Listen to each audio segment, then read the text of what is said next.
Everyone's talking about that big drop in viewing hours for Daredevil Born Again. Reports are saying the numbers are down significantly compared to the first season, and naturally, the internet has jumped to the conclusion that this means the show is failing. But here's the thing, does a drop in viewing hours automatically mean failure? I'd argue no. And more importantly, I think that conversation is missing the bigger picture of what success actually looks like for a streaming show in 2026. Because viewing hours are important, absolutely. No one is denying that. But they are not the only metric that matters anymore. Not even close. Streaming platforms today are looking at a much wider range of factors when they evaluate success. They're looking at subscriber retention. Does this show keep people subscribed month after month? They're looking at completion rates. Are people finishing the episodes? Are they staying engaged through the entire season? They're looking at engagement and conversation. Is the show trending online? Are people talking about it on social media? Are YouTubers covering it? I'm here to tell you right now, we don't care. Let me tell you. We don't care. Is it generating discussion? Because that kind of conversation is free marketing. They're also looking at brand value and reputation. Is the show being reviewed well? Is it building trust with audiences again after a rough patch? Is it restoring confidence in the franchise? And maybe most importantly for Marvel, they're looking at long-term franchise value. Is this show building characters that can be used in future projects?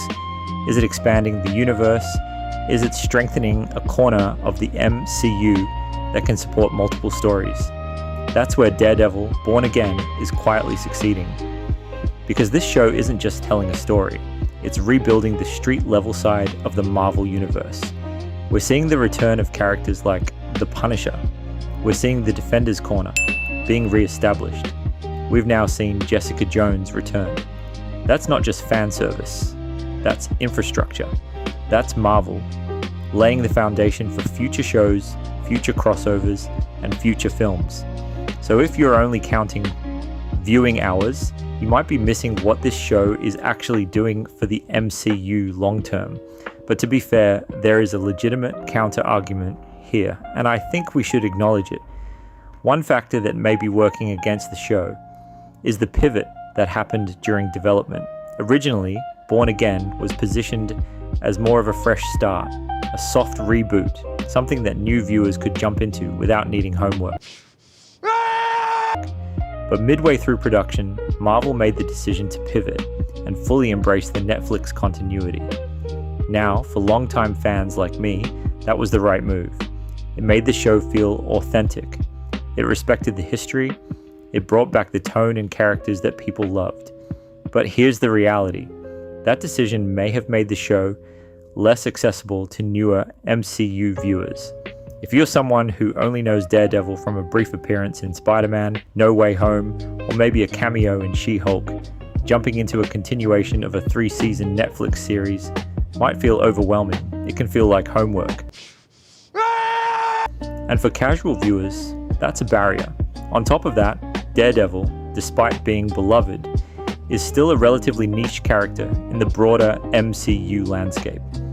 He hasn't had the same level of exposure as characters like Spider-Man, Thor, or Captain America. So it's entirely possible that this show is attracting a very dedicated audience, but not necessarily the widest one. And that could absolutely explain the drop in viewing hours. Not because the show is bad, not because fans don't like it, but because it's more focused, more serialized, and more connected to a history that some viewers may not know. Now, with all that said, let's quickly talk about episode 7, because honestly, at this point, the quality of this season really isn't in question anymore. This episode is great, just like the rest of the season has been. We're seeing further escalation in Matt's ongoing conflict. The tension is rising, the stakes are increasing. There's a clear sense of decay building in the city, a feeling that everything is slowly falling apart. And you can feel that pressure building with every episode. This season is clearly moving toward a crescendo, a collision that feels inevitable. At this stage, not much more needs to be said. The writing is strong, the performances are strong, the direction is confident.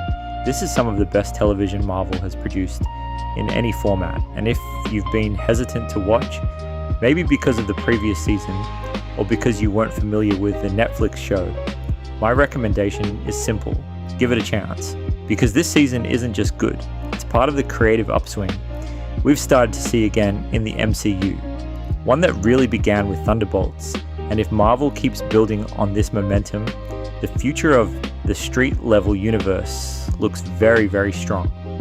Don't let headlines about viewing hours stop you from watching what is genuinely one of the strongest things Marvel is putting out right now.